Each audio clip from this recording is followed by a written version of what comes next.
Hey, everybody. Welcome back to another episode of the Nina Gervase Show. I am so honored today to have Heidi Koch with us because Heidi and I met at a retreat. You've heard me say this before. I've met quite a few ladies that we've had on the podcast at a retreat in Nashville. And it was the best thing because we came together as a group of women who didn't know each other and we left as friends and we left very connected and bonded over our entrepreneurial spirit and the struggles that we have in business, the growth that we have in business. And we are now in another mastermind together. And I'm really excited because Heidi is actually, she's had quite the career and she's going to tell us about this today. She is an MD. She started out in pediatrics. She went to anti-aging and regenerative medicine. And now she is in aesthetic medicine located in Des Moines, Iowa. And I love this because she and I geek out over the aesthetic stuff. I'm always like, hey, Heidi, give me a little tip on this. Love that. And she has been doing aesthetics for over 20 years now in the aesthetic medicine business. And her career has continued to evolve. And the thing that I love about Heidi is that she has pursued different things. Yes, in the same arena, but now she's pursuing something new. She's going after another dream, which is to be a speaker. She has a keynote speech that she is giving to groups around the country, and it is Reclaim Your Reflection. So just so you know, after today's episode, you will have all of the links for Heidi's websites and to go to her for some pretty aesthetics, as well as her socials down in the description below. But Heidi, thank you so, so much for being here today and sharing your journey with the women. The women who listen to my podcast want to break out and do something new. They want to pursue more. They know that they're meant for more. And a lot of them are afraid to do it. And one thing we've learned by even being in our mastermind together is the fear doesn't necessarily leave. It's what you Mhm. do with the fear, you know? So Exactly. tell us about yourself and your journey and just let's kind of get into it. Yeah. So thank you for having me. I'm so excited to be here. Um, really, as far as medical school, I was 10 years old when I knew that I wanted to go to medical school. So very early. Wow. And I am smart, but I'm not brilliant. And so I had to try. I really had to kind of put my head down and go for it. And so when I got into medical school, it was just a beautiful thing. It was the pinnacle at that point. So I got into medical school. I met my to-be husband in medical school. We were married for 19 years, but I have been divorced now for 12 or 13, maybe Mm-hmm. something like that. Anyway, um, and a lot of my pivots have come kind of in that midlife area. And it was after the divorce where I really went through large pivots. And I think a lot of people do that. When you go Mm-hmm. through something traumatic like that, it just makes you kind of look back and make changes. Mm-hmm. Yeah. For sure. And Yeah. so I love the fact that you had a passion for something at such a young age and you stuck with that passion. So you said like it was the pinnacle to get into Yeah. medical school. And so you found your calling. You found something that was really great. And you started out in pediatrics and transitioned a couple times. So it wasn't hard for you to decide to go and do medical school. Um, how did you choose which area of medicine to focus on? What Yeah. was it that made you choose pediatrics to begin with? To be honest, there was a couple of different things. One of the things about pediatrics is that I truly love is they are honestly sick. If, when you don't, they don't smoke, they don't drink. If they're overweight, somebody's been feeding them, they are just authentically sick if they're sick. And Mm-hmm. I just loved that. And so taking one of the other things that I absolutely loved, my favorite was first time parents. I just loved them. They were sponges. They wanted to do a good job. And so those were kind of the things that led me to pediatrics. Now, there is a caveat to that, and this leads into a lot of kind of my work now is when I was in medical school choosing residency, my then fiance was a class ahead of me. And when you go through residency, you go through this match program. And I had been at the University of Iowa for undergrad and medical school, and I really wanted to go to one of the coasts for residency. There's a beginning and an end. And so if I wanted to come back to the Midwest when it was done, I could do that. Mm-hmm. But he was a year ahead of me and he matched at Iowa. And so then I was like, okay, number one, where do I want this to go? Mm. That was, one decision. And then another was if residency can be pretty competitive, especially depending on Mm. what you pick. And so, if you're picking orthopedics, dermatology, you're not going to be able to be very picky as to where you end up. Now, knowing he was already at Iowa, I was like, okay, maybe I need to pick something that is not as competitive. And I don't want it to sound like I didn't love peds because I did. But part of my thought process was an accommodation of if I want to end up where he is, maybe this is the route that I need to go. So, Mm-hmm. and then in residency, so I did, I matched at Iowa. And then in my pediatric residency, I was really considering a fellowship. Well, a fellowship is 3 more years, Oh, most wow. likely at a different place. But he was also going to be doing a fellowship. And so I didn't. And then then he did his fellowship. We ended up back in Des Moines and I was practicing peds. And eventually he was a facial plastic surgeon. So he wanted to open up a standalone medical spa, Okay. but he didn't have time to be there because he was in surgery, he was in clinic. At the time, we have 4 kids, and at the time the kids were 1, 3, 5, and 7. And because it was a good family move, I left peds and started at the medical spa. Ah, And okay. yeah, so you can see that there's a pattern of making accommodations for the betterment of the situation, for the family, for whatever. And that's ultimately how I found myself in aesthetic medicine. Now, Hmm. there is everything to love about aesthetic medicine. Oh, I mean, yeah. I take full advantage of everything. So it wasn't like I was not loving it. And I just am so grateful for your honesty that you laid it out that it was because of accommodations that you Mhm. made the decisions along the way. And I'm going to speak to us in our 50s, and I'm going to speak to the younger ones who listen to my podcast as well. I find that we made accommodations when we were younger a lot of times, but I feel like the younger generation, our kids, and even just a little bit older than them, they're not willing to make accommodations anymore. And Mhm. they're finding their path in a different way, which I'm really excited about. Like, okay, this is fantastic. But honestly, had you not been on that trajectory, you wouldn't be where you are right now. So everything has a purpose. And I'm grateful that I know the Heidi Cook that I know who did follow the path that she did because you inspire me.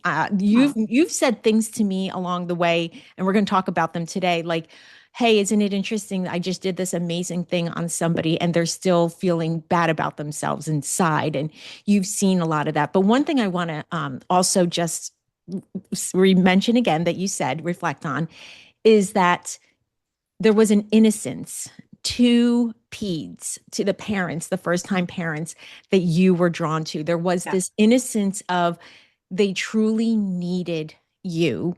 And I kind of feel like with your keynote that you're doing right now, you're speaking to the innocence inside of somebody, that this vulnerability that they have that they are scared to look at and address. And I feel like, I don't know, maybe I'm kind of reading too much into it, but maybe it's kind of come full circle where you're going back to that innocence and you're allowing somebody to explore something that they are afraid to talk about sometimes, like I can relate to it for sure. Yeah. Yeah. I think you're right. I think it is. It can be scary to look back at your life and um, notice the places where you made decisions or you did certain things and you're like, oh, okay, well, was that the best thing? Or, so it is. It is it's a beautiful thing though.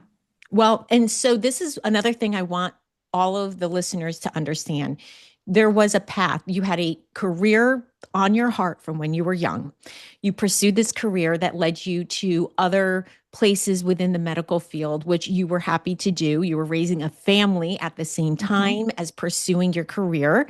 And then now, while you've been doing aesthetic medicine for the past 20 years, something else came into your heart. And you're not like abandoning one thing to pursue another. You're doing two things in tandem, which a lot of women are afraid to pursue because number one, they're afraid, okay, what if I just fall flat on my face pursuing something that I actually really love and I feel called to do? They're afraid to put themselves out there and, be judged by family and friends and all the stuff that we talk about in our mastermind because we are a group of women who are pursuing something that we are passionate about. But tell everybody how now you're also what your keynote is about and who you're hoping to talk to in your keynote and all of the things that are bringing you to this point because something in you called you to do this and Mhm. I want everybody to hear this because you could have abandoned it, could have ignored it, but you didn't. Yes. Yes. And there is actually a professional reason and a personal reason that led me to this point. The professional reason is that I have had the luxury of taking care of mainly women, but some men through pediatrics. I mean, it was usually the moms. So I took care of moms. Then when I got into aesthetic medicine, I got to see people, especially being there for 20 years now. I've seen people graduate from college, Mm. get married, have babies, get divorces, have parents die, have illnesses. I've just seen women through all of these transitions, and I've seen women just go through it with grace, and then I've seen others really struggle. And I've seen women with very stabilized confidence, and other women who, when I hand them the mirror, they won't even look in the mirror. And that just breaks my heart. Mm. And so, here I was professionally, and I do think, when you are proud of how you look and you feel good, you do present yourself in a different way. So Carry yourself completely differently. I mean, yeah, honestly, I know pre-Botox and post-Botox, how I feel about the reflection I see in the mirror, yeah, So I know yeah. exactly what you're saying. Yeah, so I do think that that's important, but if you don't have that inner alignment, it falls a little short. And so that was the professional reason that led me into this. On the personal side is after my divorce, it took me a year or two to get my feet on the ground because I was now a mom with 4 kids and pretty much on my own and a business owner, which on my own, which was not ever something that I thought I aspired to. So I find myself in this position, and I remember looking in the mirror, and I'm like, I don't know who you are. I don't know who you are. I had spent so Hmm. many years making those accommodations and really not having, I wouldn't put my opinion into rooms that I thought I probably deserved to put it into. I stayed quiet, I stayed small. And so it was a personal journey of number one, figuring out who I was. And that meant everything from my core values, what I excelled at, what I wasn't great at, what triggered me, all the different things. And then to determine where I wanted my life to go on my terms. And so with these two things together, I developed this Reclaim Your Reflection to help women who find themselves, and it's usually women. We tend to be the ones that want to take care of everybody and put ourselves a little bit further down the totem pole of taking care of. And so I wanted to help them reconnect with who they are, Mm. what kind of life they want, and then have the courage to go after that. I mean, truly reclaiming who maybe they didn't even acknowledge for so long, Mhm. right? So through parenthood, some of us lose so much of ourselves. And you also said how many accommodations you made for your career and so forth along the way that, yeah, when you look in the mirror and you say, I don't even know who this person is, I know everybody can relate to that, regardless of where they are. And some people, I have to say, they may not even realize that they've lost themselves along the way. And it's not until they take a moment to pause and really say, wait, am I doing what I want right now because it's truly what's in my heart? Or am I doing what somebody else wants me to do? So even understand who you are before you reclaim it, I feel like that word reclaim is so powerful because you are saying, you can take back your life. Yeah. And It's it's not not just like, knowing who you are, you can take back yeah, action. yeah. And it's not like you ever lost it. You No. just need to, you just need to kind of recapture it. Yeah. So, yeah, it's not about losing our identity. It's just kind of reclaiming who we want to be. It's who we have inside of us and put aside for maybe a little bit of time. Yeah. And it's natural while you're parents that you're spending so much time doing things with your children, even if you have a career, Mhm. you're doing both. And Yeah. I'm ready as myself. I turned 50 this year. I'm an empty nester, as you know, and this is new for me, completely empty, just two dogs in the house coming up soon. And understanding like, oh, okay, so what does Nina like to do? Mhm. What is it that I have in my heart? What are the changes that I want to see in the world? And I think the important thing is here, you're not just doing this, let's say, for the aesthetic side of things. You're doing this and you're speaking to the human soul. Mhm. Yes. I mean, this Yes. is a soul changing thing. Yeah. And I think ultimately, you know, it's all encompassing of the person that we are on the inside, on the outside, and just getting those two paths aligned into leading in the same direction. Yeah. And Yeah. did you have any fears thinking about starting this? I mean, how did you decide I want to do a keynote? I want to change people's lives. I want to speak into people's hearts. How did you know this? I think it was due to my own personal journey back. So after the divorce, I got a coach, and it was a high performance coach. And her first question to me on the first day that I talked to her was, at what age were you at your very best? And it was an immediate 23. I mean, I didn't even have to think about it, but I didn't know why exactly I said that. So it took me about 6 months to kind of untangle that and to figure out, okay, that is the last time that, a lot of the decisions that I made were with me in the center. I was the focus, but also, gosh, my dreams were so big, and I didn't have a lot of the limiting beliefs at that Mm. point that I had developed over the next 30 years. And it was really my personal journey of working out of that, and then being on the other side, being like, wow, I am a totally different person than I was, 3 years ago. And I was talking to a friend, and they're like, you really need to kind of capture what you did. And that's really powerful. And sometimes when you're on the inside of it, you don't realize how powerful it is until someone points it out to you. The idea that you use, and I'm looking at the paper that I wrote everything else on, reflection. I like the idea of looking at yourself in the mirror, but reflecting really on your life Mhm. and um, just looking back and saying, when was the last time? And wow, I mean, shocked to hear Yeah. 23, Yeah. Yeah. Yeah. And it was, yeah, that was such a pivotal moment, and so grateful to her. But it took a number of years to really kind of dig through everything and to figure out, what do I want to do? Because I was so used to, doing things for other people, and it was new.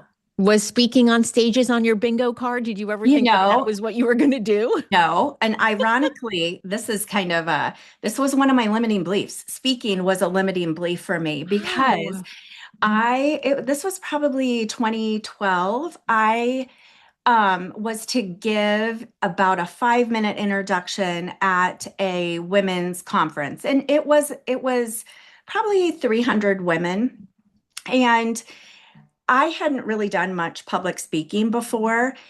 I probably was naive because I wasn't terribly, terribly worried about it, but I did work on it a little bit. I had my note cards. And what happened was it was time for me to go up. My marketing person was with me. So right before I went up, I put my cards on the table and I put touched up my makeup, grabbed the cards, went up. Well, mid talk, I realized I didn't have the last card. Oh, And it was not, it wasn't terrible, but it wasn't great. And I left and I walked off the stage. So when I finished, I walked off the stage. After that, I had someone very close to me who was there say, public speaking just isn't your thing. oh my And goodness. and I believed that for a number of years. And so that was a limiting belief that I carried with me. And it was a couple years later where I think this is a good lesson in those micro moments and just doing a little bit at a time. And it builds up to a point where you are like, wow, I've really accomplished something. So I had a friend who was a DJ and on a sports radio Oh, channel. And so they had asked me to go on. So I went on the sports radio show like once a month for probably 6 to 8 months. oh, And fun. yeah, and we would talk a little bit spa stuff, and then we talk about the Iowa Hawkeyes and that sort of thing. But it just gave me that little bit of confidence that, I can do this. And then the producer of that show asked me if I would consider doing it was on local cable, talk show. And so I had the Dr. Heidi Koch show for about a year where I would talk about spa stuff. And it just gradually got to the point of, I can be a speaker and I Right. enjoy it. And I think a large part of why I enjoy it is even with my patients, I love educating. And I Hmm. think, and I think that's where it all kind of comes together. It's all about educating and hopefully making an impact. Yeah, well, for sure, because I follow your content. I definitely can see that in your how you present everything that you're trying to make this impact. But what I want the listeners to hear again, somebody else in the outside world said something to plant this limiting belief in your head. You already had this anxiety of, oh crap, the last card's not here. So you were already walking off the stage with this like Mhm. feeling. Somebody said something, but you didn't let it reside in there forever. You didn't keep it, like let it keep you from doing what you needed to do. So then you tried it again and Yeah. again. And now the world is going to get to hear a message that you have for them because you didn't let it hold you back. Mhm. You allowed yourself to get beyond the limiting belief and try it again. And Yeah. so many women need to do that. I have limiting beliefs that keep me from doing things, and it's not everybody needs to hear this. It's not okay, I'm just going to ignore the limiting belief. No, it's not so much that. It's understanding, okay, I have to overcome this. Mhm. It's building up the repetition, building up the different things that you did to now get you to where you are now and say, well, okay, Yeah. I am good at this and I can do this next thing as well. Yeah. And I think all the greatest things, the greatest moments are on the other side of something you're scared of. And it's, the things that are worth doing is you just have to take that step with the I'm fear. I am so grateful you just said that because that's exactly where the women listening are. They are so fearful to take that step. And you did, which is amazing. You are proof of get on the other side of the fear because that's going to keep you back. It's going to Yeah. keep you back from the beautiful things. So Yes. when you are now up on that stage, what's going through your head? Um, I mean, the first thing that is going through my head is hoping that it impacts somebody, that it makes a difference in somebody's life. I always have to remind myself to take the moment in because you're thinking about your speech and you get up there and you talk and you leave. And if you don't take that moment to look and be like, okay, this is where I am and this is pretty cool. So, You're leading with service. I think that's the most beautiful part about this is that you're getting up there hoping it impacts somebody, and that is yeah, leading with a servant's heart. You're hoping to change somebody's life, even if it's one person, right? Like, yeah. don't you always And think that? I think that's so important because this world is, you know, we can get so caught up in the business side, in the marketing, the making them how much money you can make, how much money you can charge. And when I like get into that, I lose sight of the actual reason that I'm doing it. I just feel very disconnected. And as Mhm. long as I can keep the service, the impact front of my mind, I'm so much more content. Oh yeah. Yeah. I find that when we hold on to, let's say, those um the things that we want to have happen, the money part of it, let's say, right? Yeah.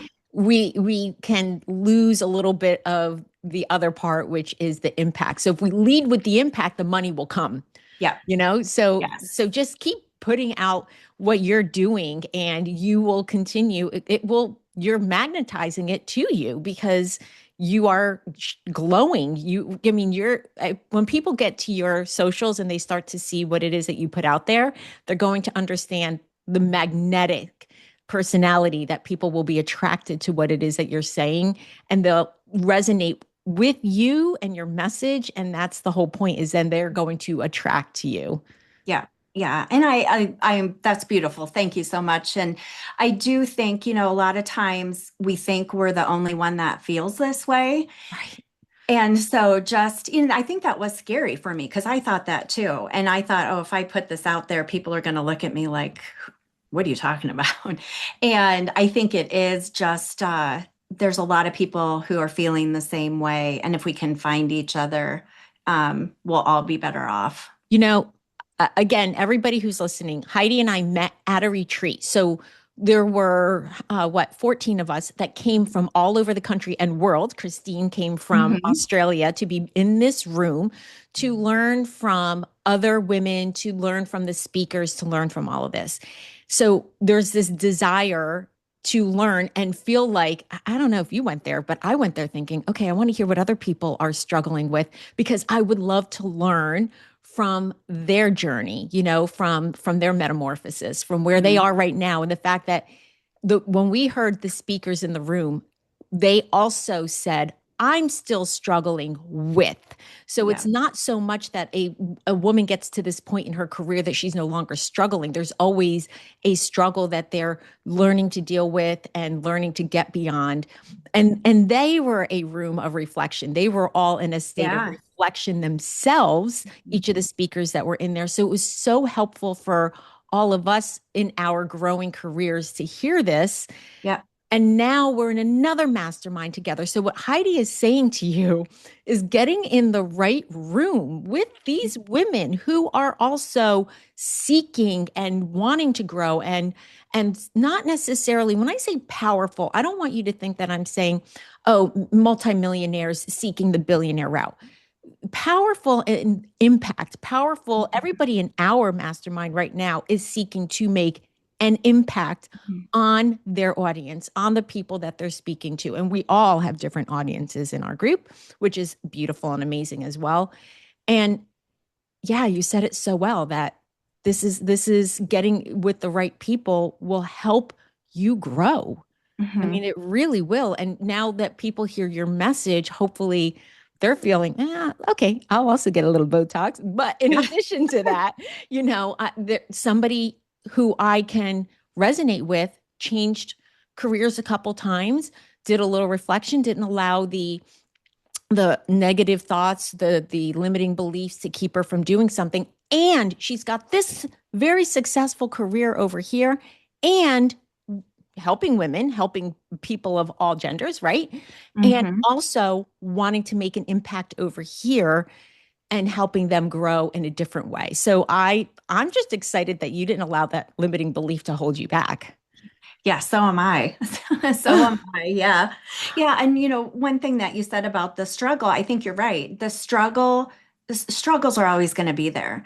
And what I found is the women in that room that were powerful despite the struggles, it was their mindset and kind of their emotional regulation in when relating to that struggle. And I Hmm. thought that was so eye-opening and such a lesson. Yeah, I think Yeah. one thing that we are saying here, and I don't know if it's saying it as loud as we did in those rooms, you need to take a pause. You need to do the reflection that Heidi described. And all of us, when you pause and you reflect and you take the time to, okay, what is it that I really want? What's holding me back? And look at this. That's where your next step is, right? I mean, take Mhm. that as your first step. And then the next step is, the next action after that, in spite of what it was holding you back before. Yeah, I think you have to just really look at it and recognize it. And all of those women, all of those speakers, and we had some very well-known women in that room, were in a state of pause and reflection. Yep. Yeah. So it cannot deny that. It's huge that that is what your keynote is based on, because I think people just want to bulldoze forward and do Mhm. something without reflecting first. Yeah. And I think it's a constant going back and reflecting because, I'm not going to be the same person in 5 years that I am Yes. now. And so Yes. it's just an ongoing conversation with yourself. Yeah. Oh my gosh, that is so true. You do not have to be who you were 5 years ago or 5 minutes ago. You can Thank goodness, reinvent right? yourself. I mean, I'm always grateful for that. My poor kids they always hear me say, okay, and my next career is going to be, Mom, how many careers are you going to have? I don't know, but I'm really excited about I'm it. going to keep counting. One of my things that I really want to do someday that I mean, I might even be in the nursing home. Not that I would be at that point, but I'm always like, I would love to be like the activities director at a nursing home and, just bring joy to people and bring puppies in and have them, hug the dogs. And I say this and I'm like, okay, I'm 50. So how much further down the road am I going to do this career? But why not? Why not keep pursuing and Yes, have a lot of dreams in I your heart? agree. Yeah. Yeah. Yeah. So, if you had to leave the woman listening with a message of anything that you want, knowing who the listener is, what would you say to her to give her a little bit of strength and confidence? That I would want them, as much as I've talked about accommodating, putting other people first, I don't want that to it's good to love on your people and it's good to do things. So I don't want that to go unmentioned. But I think for women to be in constant conversation with yourself, knowing your values, leading your life according to your values, making decisions based on them, and setting a goal and just little steps towards that goal. And if that goal changes, it changes. And just pivot. I am the queen of pivoting. So, Mhm. just pivot and keep going, but go after what's in your heart. Oh my gosh, so beautifully said. The idea of pivoting, it does not matter. Like you can change and pivot and just keep going. That is the best because I think Yeah. so many people get stuck on one thing.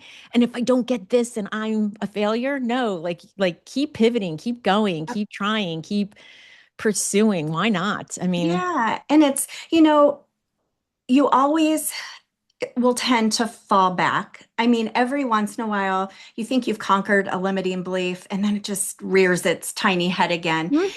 And I think knowing that, knowing it's going to show up, but knowing, having the self-trust that you can, kind of brush that away and keep going is a beautiful thing.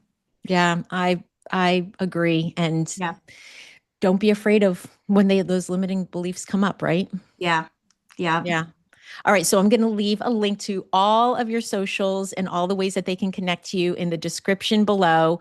I am so grateful that you were able to be on Yes. this today and that Thank you we've so met much. in Nashville and we are still connected today. And everybody, when I tell you beautiful soul, go connect with her on all of her socials so that you can see what I'm talking about with her message. Oh, thank So you. thank you. I'm so And grateful for you. yay. All right. Well, thank you everybody for listening. And I look forward to seeing you and speaking with you on the next episode of The Nina Gervasi Show.